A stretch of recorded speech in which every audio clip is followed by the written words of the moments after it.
Assalamualaikum warahmatullahi wabarakatuh. Perkenalkan, saya Zihan Puji Lestari. Saya mahasiswa dari Akper Bina Insan. Di sini saya akan mempresentasikan tentang konsep sehat dan sakit dari mata kuliah Antropologi Kesehatan. Pada masa lalu, individu dan masyarakat memandang sehat dan sakit sebagai hitam putih. Kenapa dikatakan sebagai hitam putih? Karena pada masa lalu belum ada penelitian yang jelas tentang penyakit dan obat.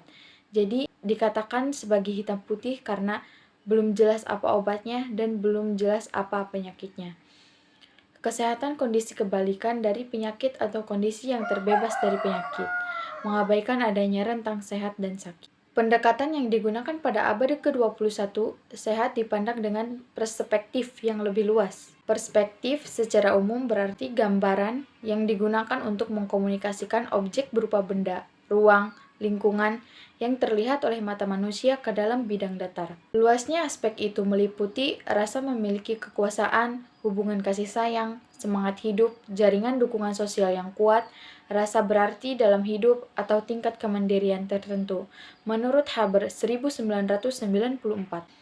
Menurut WHO 1974, sehat adalah suatu keadaan yang sempurna baik secara fisik, mental, dan sosial, serta tidak hanya bebas dari penyakit atau kelemahan.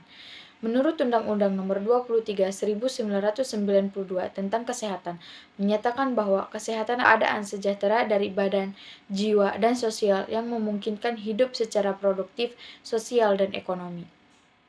Jadi manusia bisa dikatakan sehat apabila jiwa dan sosialnya yang sehat. Selanjutnya, definisi sakit. Menurut Perkins 1937, suatu keadaan yang tidak menyenangkan yang menimpa seseorang sehingga menimbulkan gangguan aktivitas sehari-hari, baik aktivitas jasmani, rohani, dan sosial. Menurut WHO 1974, suatu keadaan tidak seimbang atau sempurna seseorang dari aspek medis, fisik, mental, sosial, psikologis, dan bukan hanya mengalami kesakitan, tapi juga kecacat. Sehat adalah keadaan dinamis yang berubah secara terus-menerus sesuai dengan adaptasi individu terhadap berbagai perubahan pada lingkungan internal dan eksternalnya untuk mempertahankan keadaan fisik, emosional, intelektual, sosial, perkembangan, dan spiritual yang sehat. Sedangkan sakit merupakan proses di mana fungsi individu dalam satu atau lebih dimensi yang ada mengalami perubahan atau penurunan bila dibandingkan dengan kondisi individu sebelumnya. Model sehat sakit. Yang pertama, model rentang sehat sakit menurut Neumann. Menurut Neumann 1990, sehat dalam suatu rentang merupakan tingkat kesejahteraan klien pada waktu tertentu yang terdapat dalam rentang dan kondisi sejahtera yang optimal dengan energi yang paling maksimum sampai kondisi kematian yang menandakan habisnya energi total. Jadi, menurut model ini, sehat adalah keadaan dinamis yang berubah secara terus-menerus sesuai dengan adaptasi individu terhadap berbagai perubahan pada lingkungan internal dan eksternalnya untuk mempertahankan keadaan fisik, emosional internal, sosial, perkembangan, dan spiritual yang sehat. Sedangkan sakit merupakan proses di mana fungsi individu dalam satu atau lebih dimensi yang ada mengalami perubahan atau penurunan bila dibandingkan dengan kondisi individu sebelumnya. Karena sehat dan sakit merupakan kualitas yang relatif dan mempunyai tingkatan, sehingga akan lebih akurat jika ditentukan sesuai titik-titik tertentu pada skala rentang sehat sakit. Dengan model ini, perawat dapat menentukan tingkatan kesehatan klien sesuai dengan rentang sehat sakitnya, sehingga faktor resiko klien yang merupakan faktor yang penting untuk diperhatikan.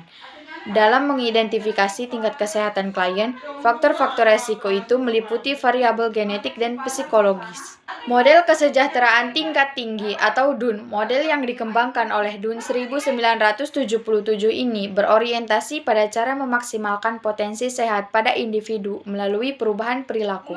Pada pendekatan model ini, perawat melakukan intervensi keperawatan yang dapat membantu klien mengubah perilaku tertentu yang mengandung resiko tinggi terhadap kesehatan. Model ini berhasil diterapkan untuk keperawatan lansia dan juga digunakan dalam keperawatan keluarga maupun komunitas. Yang ketiga, model agen pejamu lingkungan. Menurut pendekatan model ini, tingkat sehat dan sakit individu atau kelompok ditentukan oleh hubungan dinamis antara agen, pejamu, dan lingkungan. Agen Berbagai faktor internal, eksternal dapat menyebabkan terjadinya penyakit atau sakit. Agen ini bisa bersifat biologis, kimia, fisik, mekanis, dan psikososial. Jadi, agen ini bisa berupa yang merugikan kesehatan, bakteri, stres, atau yang meningkatkan kesadaran atau nutrisi, dan lain-lain. Pejamu. Pejamu adalah seorang atau sekelompok orang yang rentan terhadap penyakit atau sakit tertentu. Faktor pejamu antara lain situasi atau kondisi fisik dan psikososial yang menyebabkan seseorang yang beresiko menjadi sakit. Misalnya, riwayat keluarga, usia, gaya hidup, dan lain-lain. Lingkungan.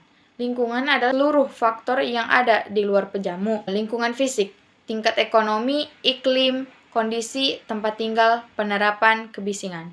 Yang kedua, lingkungan sosial. Hal-hal yang berkaitan dengan interaksi sosial, misalnya stres, konflik, kesulitan ekonomi, krisis hidup. Interaksi yang dinamis dari ketiga variabel tersebut, menurut Berne et al. 1990, respon dapat meningkatkan kesehatan atau yang dapat merusak kesehatan berasal dari interaksi antara seseorang atau sekelompok orang dengan lingkungannya. Selain dalam keperawatan komunitas, model ini juga dikembangkan dalam teori umum tentang berbagai penyebab penyakit. Yang keempat, model keyakinan kesehatan.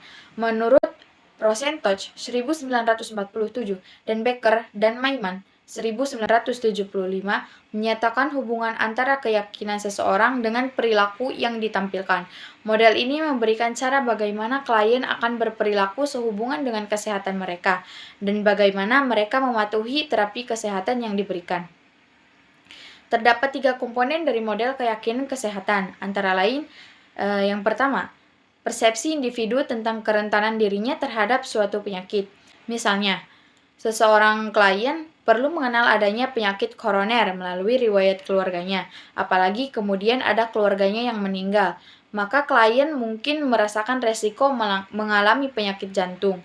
Yang kedua, persepsi individu terhadap keseriusan penyakit tertentu dipengaruhi oleh variabel demografi dan sosiopsikologis, perasaan terancam oleh penyakit, anjuran untuk bertindak, misalnya kampanye media massa, anjuran keluarga atau dokter. Yang ketiga, persepsi individu tentang manfaat yang diperoleh dari tindakan yang diambil. Seseorang mungkin mengambil tindakan preventif dengan mengubah gaya hidup, meningkatkan kepatuhan terhadap terapi medis, atau mencari pengobatan medis. Model ini membantu perawat memahami berbagai faktor yang dapat mempengaruhi persepsi, keyakinan, dan perilaku klien, serta membantu perawat membuat rencana perawatan yang paling efektif untuk membantu klien, memelihara dan mengembalikan kesehatan, serta mencegah terjadinya penyakit. Yang kelima yaitu model peningkatan kesehatan menurut Pender, dikemukakan oleh Pender tahun 1982, 1993, dan 1996 yang dibuat untuk menjadi sebuah model yang menyeimbangkan dengan model perlindungan kesehatan. Fokus dari model ini adalah menjelaskan alasan keterlibatan klien dalam aktivitas kesehatan atau kognitif, persepsi, dan faktor pengubah. Yang selanjutnya yaitu faktor-faktor yang mempengaruhi keyakinan dan tindakan kesehatan. Yang pertama, faktor internal. Di antaranya ada tahap perkembangan. Artinya, status kesehatan dapat ditentukan oleh faktor usia, dalam hal ini adalah pertumbuhan dan perkembangan. Dengan demikian, setiap rentang usia, bayi sampai lansia, memiliki pemahaman dan respon terhadap perubahan kesehatan yang berbeda-beda. Untuk itulah, seorang tenaga kesehatan atau perawat harus mempertimbangkan tingkat pertumbuhan dan perkembangan klien pada saat melakukan perencanaan tindakan. Contohnya, secara umum seorang anak belum mampu untuk mengenal keseriusan penyakit, sehingga perlu dimotivasi untuk mendapatkan penanganan atau pengembangan perilaku pencegahan penyakit. Yang kedua, pendidikan atau tingkat pengetahuan. Keyakinan seseorang terhadap kesehatan terbentuk oleh variabel intelektual, terdiri dari pengetahuan tentang berbagai fungsi tubuh dan penyakit, latar belakang pendidikan, dan pengalaman masa lalu. Kemampuan kognitif akan membentuk cara berpikir seseorang, termasuk kemampuan untuk memahami faktor-faktor yang berhubungan dengan penyakit dan menggunakan pengetahuan tentang kesehatan untuk menjaga kesehatan sendiri. Persepsi tentang fungsi. Cara seseorang merasakan fungsi fisiknya akan berakibat pada keyakinan terhadap kesehatan dan cara melaksanakannya. Contoh, seseorang dengan kondisi jantung yang kronik merasa bahwa tingkat kesehatan mereka berbeda dengan orang yang tidak pernah mempunyai masalah kesehatan yang berarti. Akibatnya, keyakinan terhadap kesehatan dan cara melaksanakan kesehatan pada masing-masing orang cenderung berbeda-beda. Faktor emosi. Seseorang yang mengalami respon stres dalam setiap perubahan hidupnya cenderung berespon terhadap berbagai tanda sakit. Mungkin dilakukan dengan cara mengkhawatirkan bahwa penyakit tersebut. Seseorang yang sangat umum terlihat sangat tenang, mungkin mempunyai respon emosional yang kecil selama ia sakit. Ada beberapa penyakit lain yang dapat diterima secara emosional, sehingga mereka akan mengakui gejala penyakit lain yang dialaminya dan mau mencari pengobatan yang tepat. Poin berikutnya, spiritual. Aspek spiritual dapat terlihat dari bagaimana seseorang menjalani kehidupannya. Spiritual bertindak sebagai suatu tema yang terintegrasi dalam kehidupan seseorang. Spiritual akan mempengaruhi cara pandangnya terhadap kesehatan dilihat dari perspektif yang luas. Freebeck 1992 menemukan hubungan kesehatan dengan keyakinan terhadap kekuatan yang lebih besar yang telah memberikan seseorang keyakinan dan kemampuan untuk mencintai. Ada beberapa agama yang melarang penggunaan bentuk tindakan tertentu, sehingga perawat harus memahami dimensi spiritual klien sehingga mereka dapat dilibatkan secara efektif dalam pelaksanaan asuhan keperawatan. Yang kedua, faktor eksternal. Praktik di keluarga menggunakan pelayanan kesehatan biasanya mempengaruhi cara klien dalam melaksanakan kesehatannya.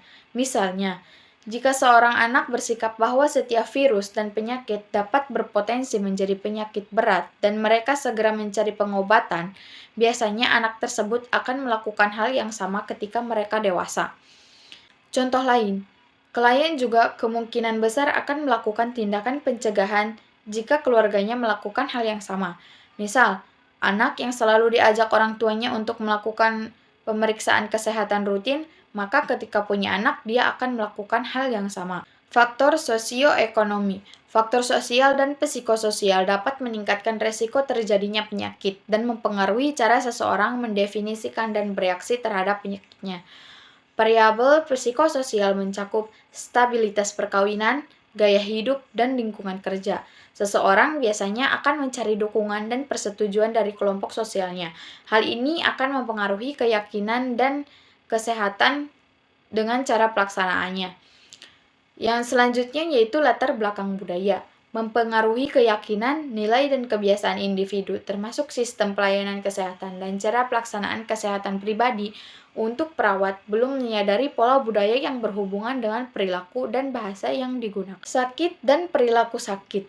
Sakit adalah keadaan di mana fisik, emosional, intelektual, sosial, perkembangan seseorang berkurang atau terganggu, bukan hanya keadaan terjadinya proses penyakit. Oleh karena itu, sakit tidak sama dengan penyakit. Sebagai contoh, klien dengan leukemia yang sedang menjalani pengobatan mungkin akan mampu berfungsi seperti biasanya, sedangkan klien lain dengan kanker payudaranya yang sedang mempersiapkan diri untuk menjalani operasi mungkin akan merasakan akibatnya pada dimensi lain. Selain dimensi fisik, perilaku sakit merupakan perilaku orang sakit yang meliputi cara seseorang memantau tubuhnya, mendefinisikan dan menginterpretasikan gejala yang dialami, melakukan upaya penyembuhan, dan penggunaan sistem pelayanan kesehatan. Seorang individu yang merasa dirinya sedang sakit, perilaku sakit bisa berfungsi sebagai mekanisme coping. Faktor-faktor yang mempengaruhi perilaku sakit. Yang pertama, faktor internal. Poin yang pertama, persepsi individu terhadap gejala dan sifat yang dialami. Klien akan segera mencari pertolongan jika gejala tersebut dapat mengganggu rutinitas kegiatan sehari-hari. Misal, tukang kayu yang menderita sakit punggung. Jika ia merasa hal tersebut bisa membahayakan dan mengancam kehidupannya, maka ia akan segera mencari bantuan. Akan tetapi, persepsi seperti itu dapat pula mempunyai akibat yang sebaliknya. Bisa saja orang yang takut mengalami sakit yang serius akan bereaksi dengan cara menyangkalnya dan tidak mau mencari bantuan. Asal atau jenis penyakit. pada penyakit akut di mana gejala relatif singkat dan berat serta mungkin mengganggu fungsi pada seluruh dimensi yang ada, maka klien biasanya akan mencari pertolongan dan mematuhi program terapi yang diberikan. Sedangkan pada penyakit kronis biasanya berlangsung lama lebih dari 6 bulan, sehingga jelas dapat mengganggu fungsi di seluruh dimensi yang ada. Jika penyakit itu tidak dapat disembuhkan dan terapi yang diberikan hanya menghilangkan sebagian gejala yang ada, maka klien mungkin tidak akan termotivasi untuk memenuhi terapi yang ada. Yang kedua, faktor eksternal. 1. Gejala yang dapat dilihat. Gejala yang terlihat dari suatu penyakit dapat dipengaruhi citra tubuh dan perilaku. Selanjutnya, kelompok sosial. Kelompok sosial klien akan membantu mengalami ancaman penyakit atau justru menyangkal potensi terjadinya suatu penyakit. Yang C. Latar belakang budaya. Latar belakang budaya dan etik mengajarkan seseorang bagaimana menjadi sehat, mengenal penyakit, dan menjadi sakit. Dengan demikian, perawat perlu memahami latar belakang budaya yang dimiliki klien. Selanjutnya, ada ekonomi. Semakin tinggi tingkat ekonomi seseorang, biasanya ia akan lebih cepat tanggap terhadap gejala penyakit yang ia rasakan, sehingga ia akan segera mencari pertolongan ketika merasa ada gangguan pada kesehatannya. Selanjutnya, kemudahan akses terhadap sistem pelayanan. Dekatnya jarak klien dengan rumah sakit, klinik, atau tempat pelayanan medis lain sering mempengaruhi kecepatan mereka dalam memasuki sistem pelayanan kesehatan. Demikian pula beberapa klien enggan mencari pelayanan yang kompleks dan besar, dan mereka lebih suka untuk mengunjungi puskesmas yang tidak membutuhkan prosedur yang rumit. Selanjutnya, dukungan sosial meliputi beberapa institusi atau perkumpulan yang bersifat peningkatan kesehatan. Di institusi tersebut dapat dilakukan berbagai kegiatan seperti seminar kesehatan, pendidikan, dan pelatihan kesehatan, latihan aerobik, senam poco-poco, dan lain-lain. Tahap-tahap perilaku sakit. Yang pertama, tahap 1, mengalami gejala. Pada tahap ini, pasien menyadari bahwa ada sesuatu yang salah. Mereka mengenali sensasi atau keterbatasan fungsi fisik, tetapi belum menduga adanya diagnosa tertentu. Persepsi individu terhadap suatu gejala meliputi kesadaran terhadap perubahan fisik yang ada, nyeri, benjol, dan nyeri lainnya. Yang kedua yaitu evaluasi terhadap perubahan yang terjadi dan memutuskan apakah hal tersebut merupakan suatu gejala penyakit. Yang ketiga, respon emosional. Jika gejala ini dianggap merupakan suatu gejala penyakit dan dapat mengancam kehidupannya, maka ia akan segera mencari pertolongan. 2. Tahap 2. Asumsi tentang peranan sakit. Terjadi jika gejala menetap atau semakin berat. Orang yang sakit akan melakukan konfirmasi kepada keluarga, orang terdekat atau kelompok sosialnya bahwa ia benar-benar sakit sehingga harus diistirahatkan dari kewajiban normalnya dan dari terhadap perannya. Menimbulkan perubahan emosional seperti menarik diri atau depresi dan juga perubahan fisik. Perubahan emosional yang terjadi bisa kompleks atau sederhana, tergantung beratnya penyakit, tingkat ketidakmampuan, dan perkiraan lama sakit. Seseorang awalnya menyangkal pentingnya intervensi dari pelayanan kesehatan, sehingga ia menunda kontak dengan sistem pelayanan kesehatan. Akan tetapi, gejala itu menetap dan semakin memberat, maka ia akan segera melakukan kontak dengan sistem pelayanan kesehatan dan berubah menjadi seorang klien. Yang ketiga, tahap 3. Kontak dengan pelayanan kesehatan. Pada tahap ini, klien mencari kepastian penyakit dan pengobatan dari seorang ahli, mencari penjelasan mengenai gejala yang dirasakan, penyebab penyakit, dan implikasi penyakit terhadap kesehatan di masa yang akan datang. Profesi kesehatan mungkin akan membantu bahwa mereka menderita suatu penyakit atau justru menyatakan jika mereka menderita penyakit yang bisa mengancam kehidupannya. Klien bisa menerima atau menyangkal diagnosa tersebut. Bila klien menerima diagnosa, mereka akan mematuhi rencana pengobatan yang telah ditentukan. Akan tetapi jika menyangkal, mereka mungkin akan mencari sistem pelayanan kesehatan lain atau berkonsultasi dengan beberapa pemberi pelayanan kesehatan lain sampai mereka menemukan orang yang membuat diagnosa sesuai dengan keinginannya atau sampai mereka menerima diagnosa awal yang telah ditetapkan. Klien yang merasa sakit tapi dinyatakan sehat oleh profesi kesehatan, mungkin ia akan mengunjungi profesi kesehatan lain sampai ia memperoleh diagnosa yang diinginkan.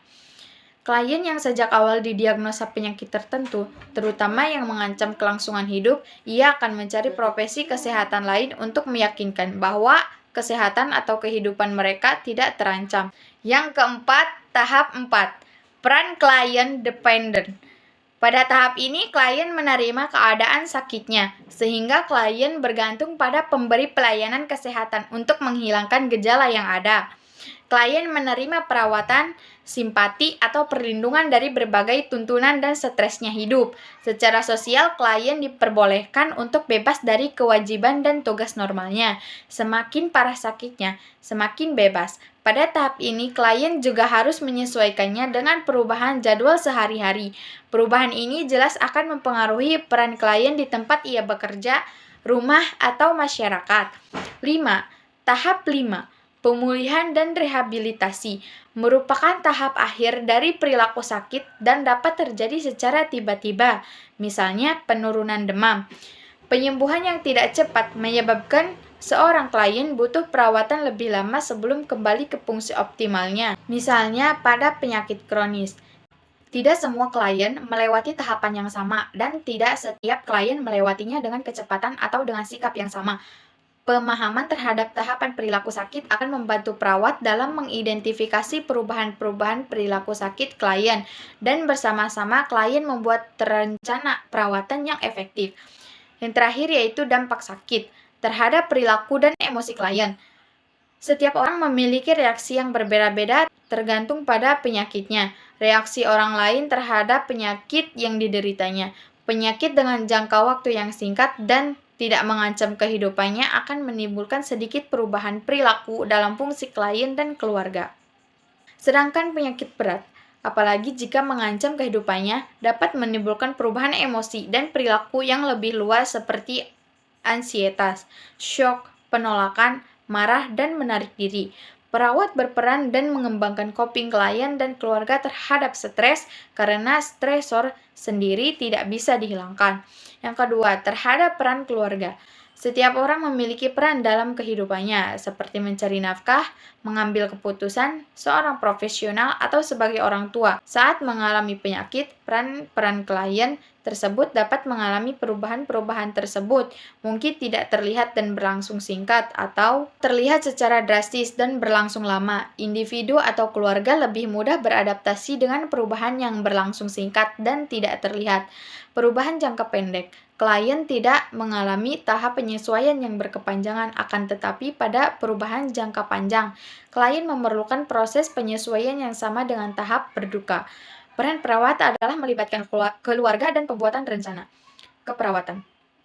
Yang ketiga, terhadap citra tubuh, merupakan konsep subjektif seseorang terhadap penampilan fisiknya.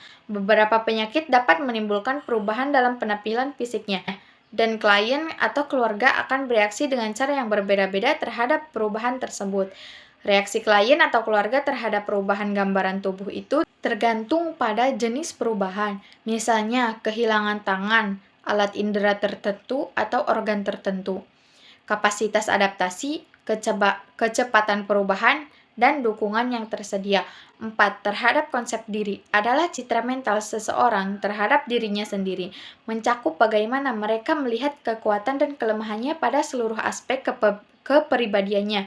Konsep diri tidak hanya bergantung pada gambaran tubuh dan peran yang dimilikinya, tetapi juga bergantung pada aspek psikologis dan spiritual. Perawat seharusnya mampu mengobservasi perubahan konsep diri klien dengan mengembangkan rencana perawatan yang membantu mereka menyesuaikan diri dengan akibat dan kondisi yang dialami klien. Yang kelima, terhadap dinamika keluarga. Dinamika keluarga merupakan proses di mana keluarga melakukan fungsi mengambil keputusan, memberi dukungan kepada anggota keluarganya, dan melakukan coping terhadap perubahan dan tantangan hidup sehari-hari. Jika penyakitnya berkepanjangan, seringkali keluarga harus membuat pola fungsi yang baru sehingga bisa menimbulkan stres. Yang paling terakhir yaitu peningkatan kesehatan dan pencegahan penyakit. Merupakan dua konsep yang berhubungan erat dan pada pelaksanaannya ada beberapa hal yang menjadi saling tumpang tindih satu sama lain. Peningkatan kesehatan merupakan upaya memelihara atau memperbaiki tingkat kesehatan klien saat ini, sedangkan pencegahan penyakit merupakan upaya yang bertujuan untuk melindungi klien dari ancaman kesehatan yang bersifat aktual maupun potensial. Kegiatan peningkatan kesehatan dapat bersifat aktif maupun pasif. Peningkatan kesehatan pasif merupakan strategi peningkatan kesehatan di mana individu akan memperoleh manfaat dari kegiatan yang dilakukan oleh orang lain tanpa harus melakukan sendiri. Peningkatan kesehatan aktif. Pada strategi ini, setiap individu diberikan motivasi untuk melakukan program kesehatan tertentu, sedangkan pencegahan penyakit terdiri dari beberapa tingkatan. Yang pertama, pencegahan primer merupakan pencegahan yang dilakukan sebelum terjadi penyakit dan gangguan fungsi dan diberikan kepada klien yang sehat secara fisik dan mental, tidak bersifat terapeutik dan menggunakan tindakan yang terapeutik dan tidak menggunakan identifikasi gejala penyakit, terdiri dari peningkatan kesehatan dan perlindungan khusus. Peningkatan kesehatan terdiri dari pendidikan kesehatan, standarisasi nutrisi, perhatian terhadap perkembangan kepribadian, penyediaan perumahan, sehat, screening genetik. Perlindungan khusus yaitu imunisasi, kebersihan pribadi atau PHBS, sanitasi lingkungan, perlindungan tempat kerja, perlindungan kecelakaan, dan perlindungan karsinogen dan alergen. B. Pencegahan sekunder merupakan tindakan pencegahan yang berfokus pada individu yang mengalami masalah kesehatan atau penyakit, dan individu yang beresiko mengalami komplikasi atau kondisi yang lebih buruk. C. Pencegahan tersier. Pencegahan ini dilakukan ketika terjadi kecacatan atau ketidakmampuan yang permanen dan atau tidak dapat disembuhkan. Pencegahan ini terdiri dari cara meminimalkan akibat penyakit atau ketidakmampuan melalui intervensi yang bertujuan untuk mencegah komplikasi dan penurunan kesehatan. Kegiatannya lebih ditujukan untuk melaksanakan rehabilitasi daripada pembuatan diagnosa dan tindakan penyakit. Perawatan pada tingkat ini ditujukan untuk membantu klien untuk mencapai tingkat fungsi setinggi mungkin, sesuai dengan keterbatasan yang ada akibat penyakit atau kecacatan. Kesimpulan, masalah kesehatan merupakan masalah kompleks yang merupakan resultan dari berbagai masalah lingkungan yang bersifat alamiah maupun masalah buatan manusia, sosial budaya, perilaku, populasi penduduk, genetika, dan sebagainya. Pengertian sakit menurut etiologi naturalistik dapat dijelaskan dari segi impersonal dan sistematik, yaitu bahwa sakit merupakan satu keadaan atau suatu hal yang disebabkan oleh gangguan terhadap sistem tubuh manusia. WHO mendefinisikan pengertian sehat sebagai suatu keadaan sempurna, baik jasmani, rohani, maupun kesejahteraan sosial seseorang. Baik, cukup sekian presentasi dari saya, kurang lebihnya mohon maaf. Wassalamualaikum warahmatullahi wabarakatuh.